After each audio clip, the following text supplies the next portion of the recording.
es Las Olas de la Semana, un programa de Pijama Surf con los temas que nos tocó navegar juntos estos últimos días.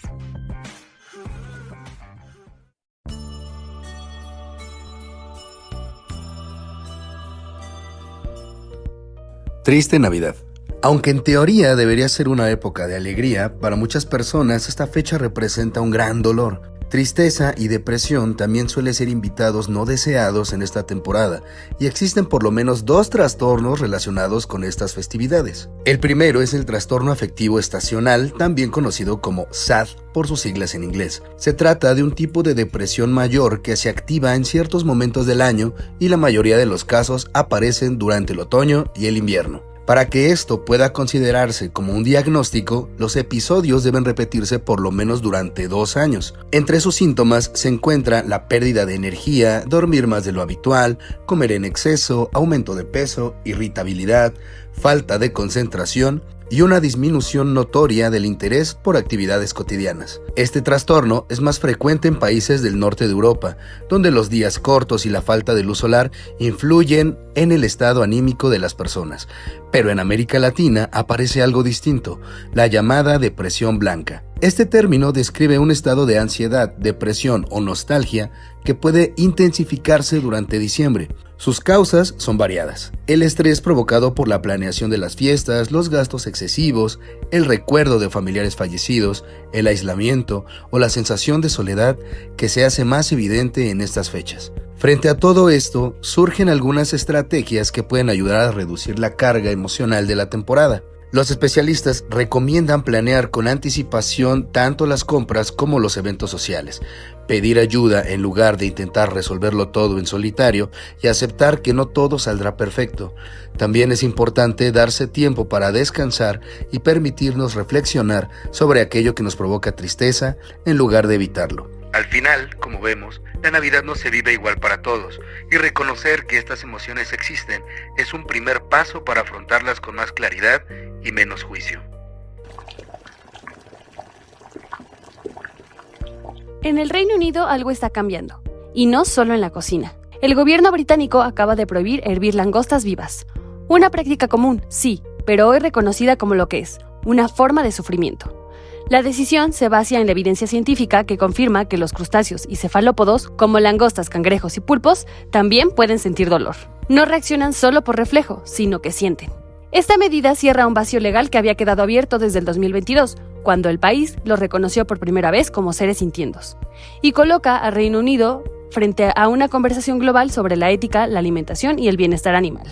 Mientras organizaciones celebran el avance, parte de la industria advierte costos, ajustes y tensiones comerciales. El debate no es sencillo, pero el mensaje es claro. Repensar cómo comemos también implica preguntarnos cómo convivimos con otras formas de vida. Y esa pregunta hoy sigue más vigente que nunca.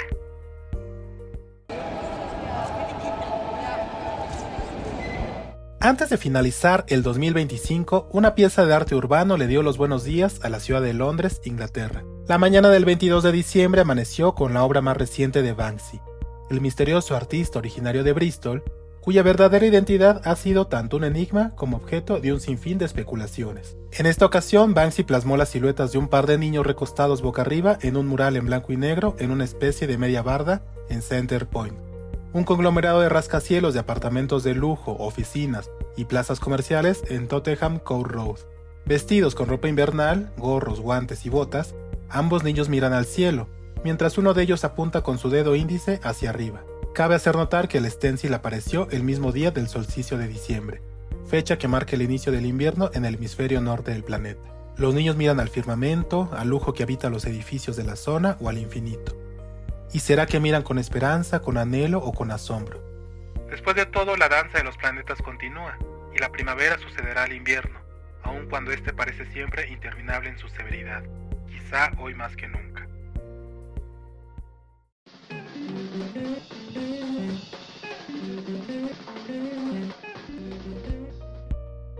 Esta semana fue el cumpleaños de Jean-Michel Basquiat, uno de los artistas más influyentes del final del siglo XX, y aunque ya no se encuentra físicamente entre nosotros, no cabe duda que sigue siendo una figura clave para entender el arte contemporáneo.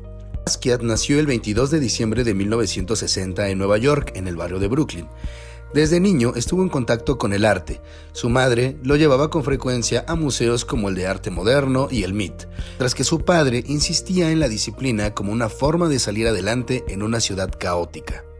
Cuando tenía 7 años, Basquiat sufrió un accidente automovilístico que lo mantuvo hospitalizado durante varias semanas. En este periodo fue cuando leyó el libro de Grey's Anatomy, un texto médico que más tarde influiría de manera clara en su obra.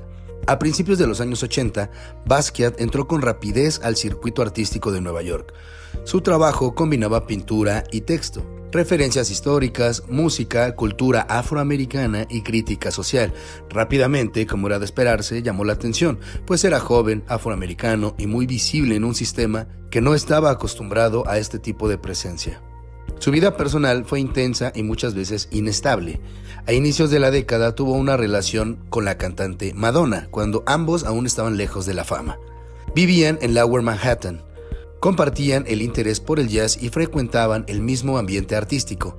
La relación terminó de forma conflictiva y Basquiat llegó a destruir obras que ella le había regalado, mostrando así la dificultad que tenía para separar sus emociones de su proceso creativo. Otro vínculo importante fue el que tuvo con Andy Warhol. Trabajaron juntos y mantuvieron una relación muy cercana. La muerte de Warhol en 1987 afectó profundamente a Basquiat. A partir de entonces, su aislamiento aumentó y su consumo de drogas se volvió más intenso. En sus pinturas aparecen con frecuencia figuras afroamericanas coronadas, músicos, atletas y personajes que han sido históricamente ignorados. Basquiat murió en 1988 a los 27 años en su estudio de Nueva York a causa de un abuso de sustancias. Y aunque su carrera fue corta, su influencia sigue vigente.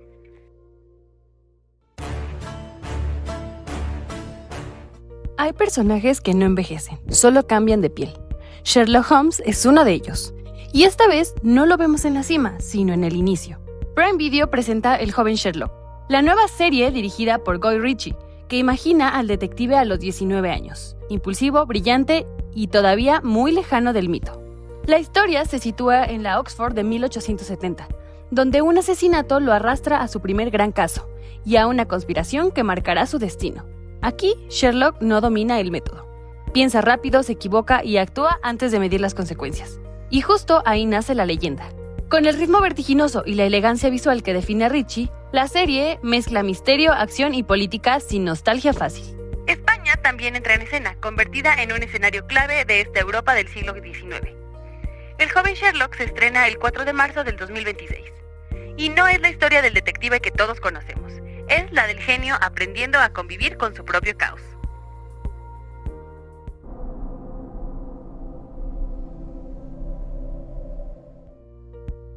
Universal Pictures dio a conocer el primer avance de la Odisea este 22 de diciembre, y en apenas 1 minuto y medio quedó claro que Christopher Nolan se propuso llevar el poema épico atribuido a Homero a una escala pocas veces vista en el cine contemporáneo, y con ello realizar una de las películas más impresionantes de su de por sí ambiciosa carrera. Sin revelar demasiado sobre la estructura narrativa, el tráiler apuesta por imágenes contundentes que sitúan al espectador en un mundo marcado por la guerra, el desgaste del tiempo y la incertidumbre del regreso. Campos cubiertos de cuerpos, embarcaciones enfrentándose a un mar violento y la sensación constante de peligro construyen un clima denso, oscuro y profundamente físico. Desde que se anunció el proyecto, la Odisea se colocó rápidamente entre los estrenos más esperados de 2026. Las imágenes del rodaje, las locaciones reales y la insistencia del director en trabajar con efectos prácticos alimentaron la expectativa. El tráiler confirma esa línea. Una épica que no se apoya únicamente en el espectáculo, sino en el peso emocional del viaje y en el desgaste de su protagonista. La historia retoma el núcleo del poema atribuido a Homero, el largo y accidentado regreso de Odiseo, o Ulises como lo conocemos en español, a Ítaca luego de 10 largos años de guerra en Troya. Periplo que le toma otros 10 años y durante el cual enfrenta pruebas y retrasos que lo llevan a encararse con dioses, criaturas mitológicas y decisiones humanas que lo alejan cada vez más de su hogar. En esta nueva adaptación, Nolan propone una lectura más sombría y realista de la historia mítica, sin abandonar sus elementos fantásticos, pero anclándolos en una atmósfera más áspera y terrenal. Matt Damon encabeza el reparto como Odiseo, un personaje que el tráiler presenta marcado por el paso del tiempo y la pérdida. Junto a él aparecen Anne Hathaway como Penélope y Tom Holland como Telémaco, su hijo. reforzando así el eje familiar que atraviesa el relato. El elenco se completa con nombres como Robert Pattinson, Zendaya, Lupita Nyong'o, Charlize Theron, Elliot Page y Benny Safdie, entre otros. Y como ya es habitual en la filmografía de Nolan, la apuesta técnica es tan ambiciosa como narrativa, un uso extensivo de formato de 65 mm y un enfoque que privilegia el realismo incluso en las secuencias más extremas. El resultado, al menos en este primer vistazo, es una película que se siente física, pesada y exigente, tanto para sus personajes como para el espectador. El estreno de La Odisea está programado para julio de 2026, y aun cuando falta poco más de medio año para su llegada a salas, con su primer tráiler la cinta ya abrió debate sobre su fidelidad histórica, las decisiones estéticas del director y el lugar que ocupará dentro del cine épico actual. Por ahora Nolan deja claro que no se trata solo de adaptar un clásico, sino de revisitarlo desde una mirada contemporánea que apuesta por la intensidad, la actualización y el riesgo. Hoy es noche santa. Si te han dicho que Santa Claus no existe, están en un grave error. Santa Claus sí existe, pero ya se murió. Así es, el señor regordete, colorado y con barba blanca como lo conocemos ahora, sí vivió en un tiempo, pero no en el Polo Norte, ni tampoco repartía regalos en trineo. Se trata de San Nicolás de Mira, un obispo del siglo IV. San Nicolás nació alrededor del año 270 en Patara, una ciudad del Imperio Romano en lo que hoy es Turquía. Fue obispo de Mira y se hizo conocido por ayudar de manera anónima a personas pobres, a niños y niñas sin recursos y también a varios marineros. Con el paso del tiempo, esas historias se transformaron en leyendas que dio origen a la figura de Santa Claus. San Nicolás murió cerca del año 343 y fue enterrado en Mira. Su tumba se convirtió en un sitio de peregrinación y todavía existe. Se encuentra en la actual ciudad de Demre, dentro de la Basílica de San Nicolás. Aunque gran parte de sus restos ya no están ahí, el sarcófago original permanece en ese lugar. Con el tiempo, esta figura se transformó en Sinterklaas en los Países Bajos y posteriormente en Santa Claus en Estados Unidos. Fue en el siglo XIX cuando adquirió su imagen moderna de un viejecillo con barba blanca, traje rojo y una personalidad asociada al consumo y la Navidad. En años recientes, arqueólogos han investigado la basílica y señalan la posible presencia de una tumba intacta bajo el edificio. Las investigaciones continúan, pero el sitio sigue siendo una pieza clave para entender el origen histórico del personaje que cada diciembre atiborra las vitrinas y los aparadores. Hay celebraciones que sentimos simples porque crecimos dentro de ellas.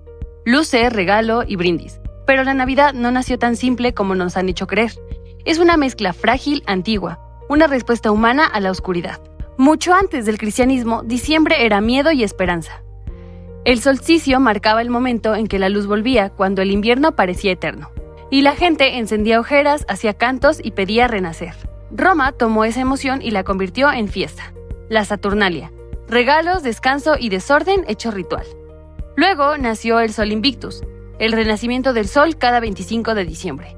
La luz regresando y la gente celebrándola. Siglos después, el Papa Julio I entendió algo obvio. Esa fecha ya tenía una fuerza emocional, así que colocó ahí el nacimiento de Jesús. La Navidad absorbió la alegría de la Saturnalia, el simbolismo solar y ese miedo ancestral a la noche más larga. Cuando llegó a México volvió a transformarse. Las posadas se mezclaron con cantos indígenas, peregrinajes, velas. Las piñatas tomó raíces europeas y se volvió nuestra. La Navidad aquí se hizo colectiva. Más calle que templo, más comunidad que doctrina. Hoy brilla entre consumo, luces y nostalgia. Pero bajo todo eso, sigue intacta su intención original. Pausar, recordar y buscar un renacer propio. Porque más allá del calendario, la Navidad guarda una verdad emocional. La luz siempre vuelve. Y eso, desde hace miles de años, es lo que celebramos.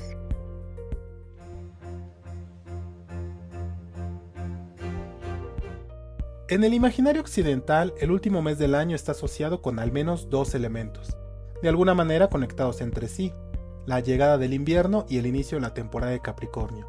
Este último, el signo que cierra el ciclo del zodiaco.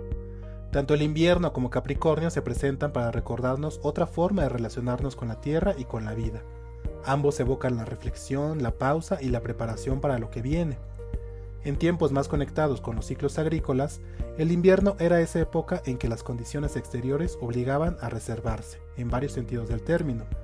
Frente al frío y la falta de sol y de lluvias, Poco o nada podía hacerse con la tierra, más que dejarla descansar y recuperarse. Además, el año llegaba a su fin. ¿Qué hacer entonces con el tiempo? ¿Dejarlo pasar también? ¿Ocuparlo de otra manera?